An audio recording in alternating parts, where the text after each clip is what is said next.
नमस्कार। कैसे हैं सभी लोग? आशा करता हूँ कि सभी ठीक होंगे। सुप्रभात है, प्रातः वेला है, मंद मंद शीतल हवा चल रही है। सभी को प्रातः वेला का वंदन। और साथियों, क्या चल रहा है जीवन में?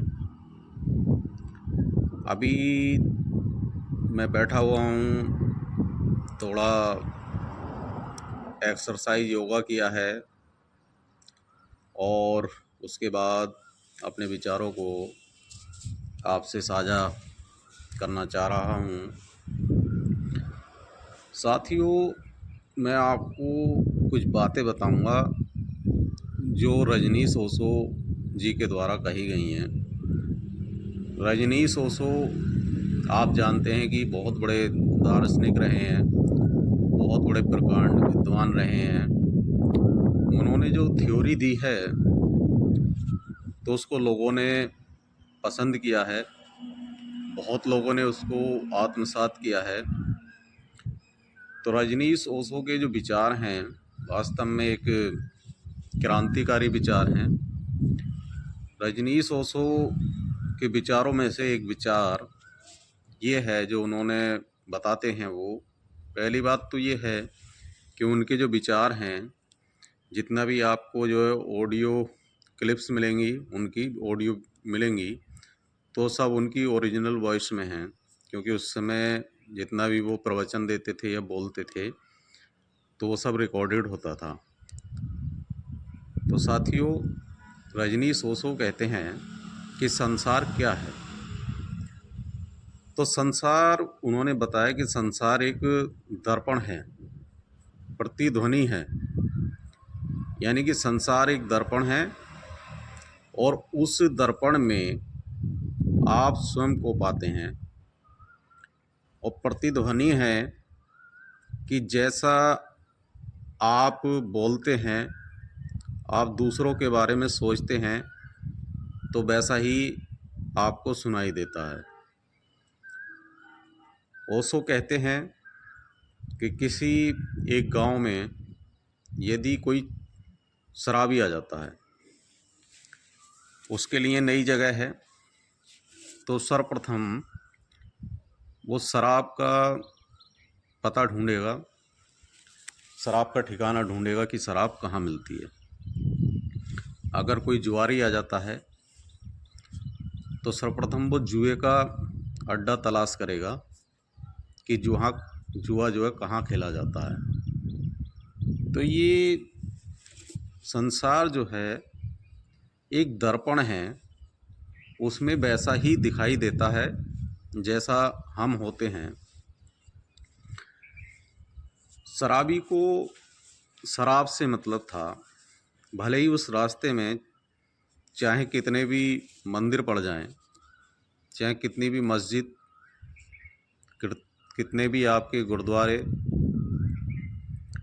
और कितने भी धार्मिक स्थल वहाँ पर पड़ जाएं, कितने भी सत्संग, कितने भी गिरजाघर रास्ते में मिलें, लेकिन उसे उस चीज़ से, उन चीज़ों से कोई मतलब नहीं, क्योंकि संसार रूपी दर्पण में उसे वैसा ही दिखाई दे रहा है जैसा वो है। जुआरी को जुए से मतलब है, उसे सत्संग से मतलब नहीं। अगर उस गांव में कोई सन्यासी आता है तो उसे कितनी भी शराब की दुकानें पड़ जाएं, कितने भी जुए के अड्डे पड़ जाएं, लेकिन उसे सत्संग की तलाश रहेगी, क्योंकि संसार एक दर्पण है, उसमें वैसा ही दिखाई देता है जैसा हम हैं, जैसा हमारा इंटरेस्ट चल रहा होता है, जैसी हमारी कार्य योजनाएं चल रही होती हैं, तो हमें उसी की तलाश रहती है। जैसा कि एक कहानी के माध्यम से उन्होंने बताया कि एक गांव में एक फ़कीर हुआ करता था।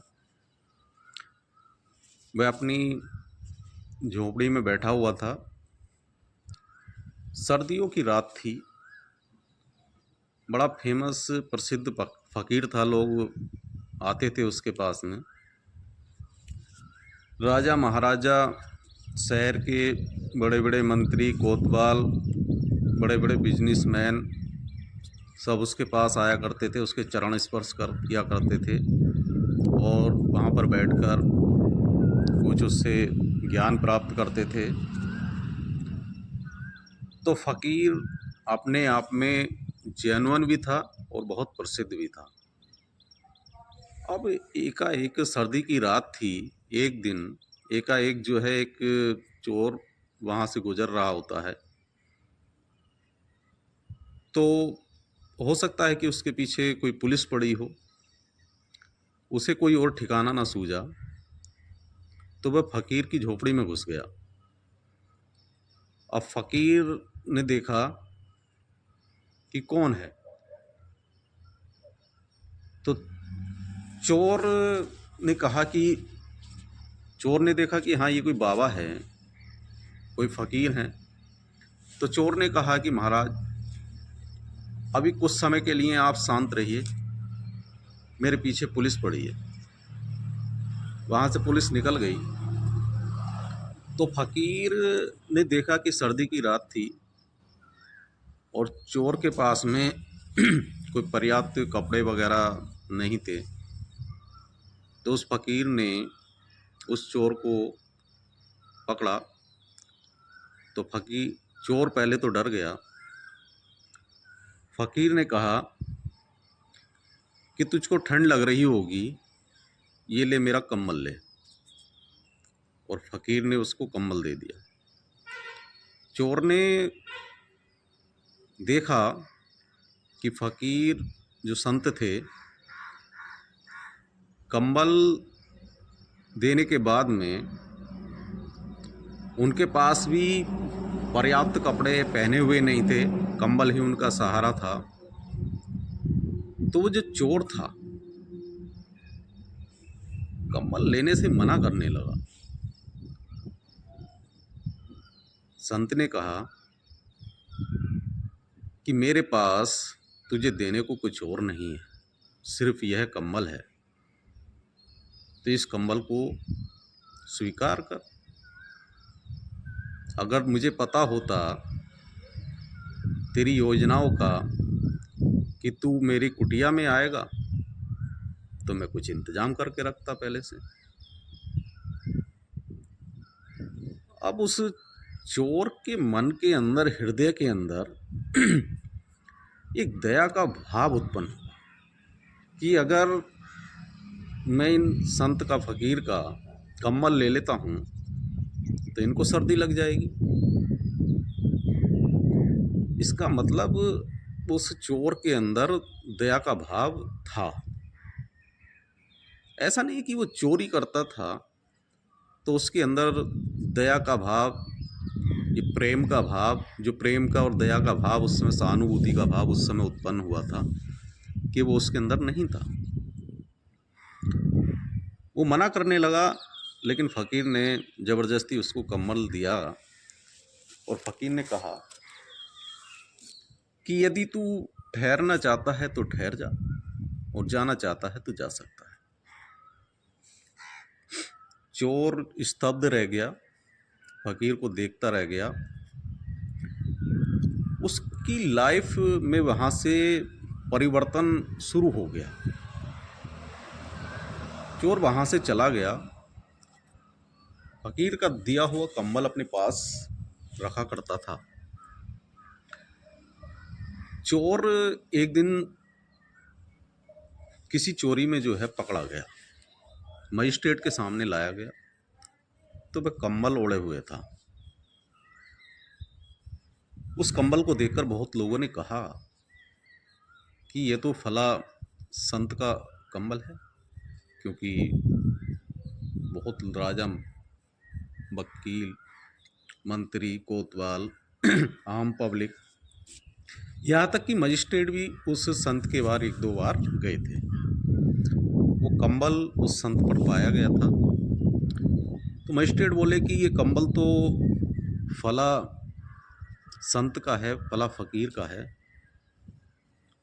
तूने उनका कंबल भी नहीं छोड़ा। ये तो बहुत बड़ा अपराध है, अक्षम्य है कि तूने उनका कंबल भी चुरा लिया। एक फ़कीर का कंबल तूने चुरा लिया, ये बहुत बड़ा अपराध है। अब तुझे कठोरतम सज़ा होगी। वह गिड़गिड़ाते हुए बोला कि मिलोड, मैंने उनका कंबल नहीं चुराया, उन्होंने जबरन मुझे अपना कंबल दिया। उन्होंने मुझे अपना कंबल दिया क्योंकि उनसे यह देखा नहीं जा रहा था कि मुझे सर्दी लग रही है। सर्दी के मौसम में इतनी सर्द हवा चल रही थी, तो मैं कैसे उस सर्द मौसम में रहूँगा। उनके अंदर दया थी, उनके अंदर प्रेम था, उनके अंदर सहानुभूति थी। मजिस्ट्रेट यकीन नहीं कर रहा था कि ऐसा वाकया हुआ होगा। मजिस्ट्रेट ने कहा कि उन संत को बुलाते हैं, अगर वो संत कह देते हैं तो तुझको जो है छोड़ दिया जाएगा, इस चोरी के इल्ज़ाम से मुक्त कर दिया जाएगा और अन्य चोरियों के इल्ज़ाम से भी मुक्त कर दिया जाएगा। उन संत को बुलाया गया तो पाया गया कि वो कंबल वास्तव में उन संत ने ही उस चोर को दिया था। तो उस समय उसको मुक्त कर दिया गया वहाँ से। संत ने मजिस्ट्रेट से कहा कि ये चोर नहीं है, ये चोर नहीं है, ये तो बहुत सज्जन व्यक्ति है, क्योंकि इसके अंदर प्रेम है, इसके अंदर सहानुभूति है, ये बहुत ही आज्ञाकारी है। ये सज्जन नहीं होता तो मेरी कुटिया में घुसाया था तो मुझ पर प्रहार भी कर सकता था। इसके अंदर प्रेम और दया सहानुभूति नहीं होती तो जब मैं इसको कंबल दिया तो इसने मेरी फिक्र की कि संत का कंबल लेने के बाद ये संत इतनी ठिठुरन में, इतनी सर्दी में कैसे रहेंगे। यानी कि इसके अंदर दया, प्रेम और सहानुभूति भी थी। ये बहुत आज्ञाकारी था, क्योंकि जब मैंने इसको कड़क आवाज में कहा कि कंबल रख, तो इसने कंबल रखा। यानी कि आज्ञाकारिता का गुण इसके अंदर था। ये चोरी कैसे कर पाता होगा, इतने गुण होते हुए ये चोरी कैसे कर पाता होगा, मुझे बड़ा आश्चर्य है। मजिस्ट्रेट ने संत की बात जब सुनी तो उस चोर को रिहा कर दिया। अब चले जाते थे संत अपनी राह। देखा तो पीछे पीछे चोर आ रहा था। संत ने कहा हड़बड़ाकर, अरे अब मेरे पास तुझे देने को कुछ नहीं, एक कंबल था, अब तू कहाँ मेरे पीछे आता है, मैं तुझको कुछ ना दे पाऊंगा। चोर ने कहा कि प्रभु, आपने मेरा जीवन ही बदल दिया। आपको मुझे कंबल देने की या कुछ और देने की आवश्यकता नहीं है, बल्कि मैं स्वयं को आपको देने के लिए आतुर हूँ। चोर ने संत के पैर पकड़ लिए। प्रभु, आज से मेरे जीवन पर आपका अधिकार है। आप के कारण ही आज मैं यहाँ से मुक्त हुआ हूँ, और मेरे अंदर जो प्रेम था, जो सहानुभूति, जो दया, जितने भी मेरे अंदर कुछ गुण छिपे हुए थे, वो आपके कारण ही बाहर निकल कर आए हैं और उन्हें मैं महसूस कर पाया हूँ। इसलिए आज से मेरा जीवन पर आपका अधिकार है। मैं कहीं नहीं जाऊँगा, जीवन पर्यंत आपके साथ रहूँगा। यह परिवर्तन संत को उस चोर के अंदर प्रेम, करुणा, दया, सहानुभूति नजर आई थी, इसलिए उस चोर की प्रेम, करुणा, दया, सहानुभूति जागृत हो गई। कुछ लोग गुलाब के पेड़ में पौधा होता है, गुलाब के पौधे में सिर्फ कांटे देखते हैं। कुछ लोग उस पौधे के अंदर फूल देखते हैं। यदि किसी को एक फूल नज़र आ जाता है तो उसके लिए फिर वो कांटे व्यर्थ हो जाते हैं।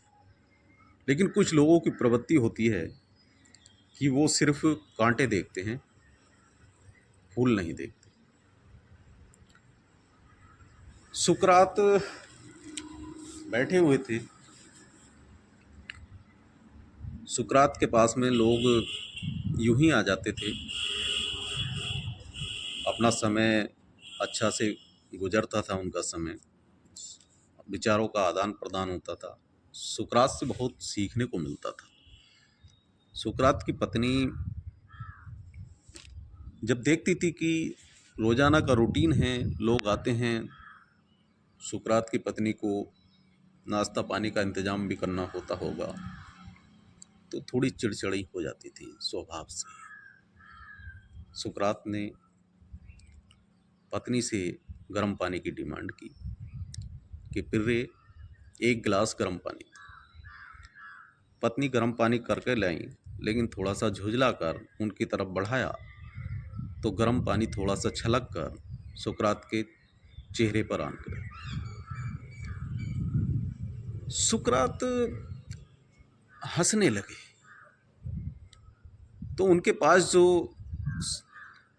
लोग बैठे थे, जो उनके शिष्य बैठे थे, उन्होंने सुकरात से पूछा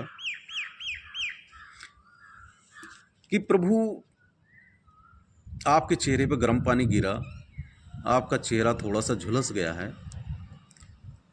आप हंस क्यों रहे हैं? तो सुकरात ने कहा कि मैं इसलिए हंस रहा हूं कि मेरा आधा चेहरा बच गया है। मैं इसलिए दुखी नहीं हुआ कि मेरा एक थोड़ा सा एक साइड का चेहरा झुलस गया है, बल्कि मैं इसलिए खुश हूं कि मेरा आधा चेहरा बचा हुआ। तो ये है पॉजिटिव दृष्टिकोण, पॉजिटिव पर्सपेक्टिव। संसार में जो ये हमारा जीवन है, जीवन पर्यंत उथल पुथल चलती रहेगी। न जाने हम क्या क्या प्राप्त करेंगे, न जाने हम क्या क्या खो देंगे, लेकिन हमें गुलाब के पेड़ में कांटे न देखकर फूल देखने चाहिए। पॉजिटिव दृष्टिकोण हमें रखना चाहिए।